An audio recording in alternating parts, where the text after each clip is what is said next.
দক্ষিণবঙ্গে বৃষ্টি। দক্ষিণবঙ্গ জুড়ে দিনভর ভারী বৃষ্টির সতর্কতা। কলকাতা সহ দক্ষিণের সব জেলায় ভারী বৃষ্টি। দিনভর বৃষ্টির সম্ভাবনা। উপকূলের জেলাগুলোয় ঝোড়ো হাওয়া। কাল পর্যন্ত বৃষ্টির সতর্কতা জারি। মৎস্যজীবীদের সমুদ্রে যেতে নিষেধ করা হয়েছে। উত্তরবঙ্গেও দিনভর বিক্ষিপ্ত বৃষ্টির সম্ভাবনা। নিম্নচাপের বৃষ্টি। দক্ষিণবঙ্গে মৌসুমী অক্ষরেখা সক্রিয়। গাঙ্গেয় পশ্চিমবঙ্গের প্রভাবেই মেঘলা আকাশ এবং আজ দিনভর বৃষ্টির সম্ভাবনা রয়েছে।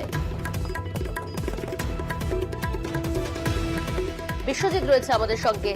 বিশ্বজিৎ, এই যে নিম্নচাপের জেরে যে বৃষ্টি হচ্ছে, কতদিন এই বৃষ্টি চলবে, কি জানতে পারছো? হাওয়া অফিস কি জানাচ্ছে? দেখো, গতকাল রাতে যে গভীর নিম্নচাপ হয়েছিল সেটি আজ সকালেই অতি গভীর নিম্নচাপে অর্থাৎ আরো শক্তি বাড়িয়েছে এই নিম্নচাপ।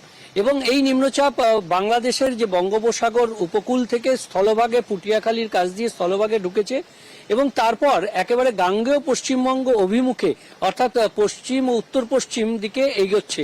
আর এই উত্তর পশ্চিম দিকে এগিয়ে গাঙ্গেয় পশ্চিমবঙ্গ অর্থাৎ আমাদের দক্ষিণবঙ্গের ওপরে এটি অবস্থান করবে। আজ সন্ধে পর্যন্ত এই যে অতি গভীর নিম্নচাপ অর্থাৎ যে শক্তি রয়েছে এই শক্তিটা আজ সন্ধে পর্যন্ত থাকবে এবং তারপরেও গভীর নিম্নচাপ রূপে এটি পশ্চিমবঙ্গ ও ঝাড়খণ্ডের উপর অবস্থান করবে।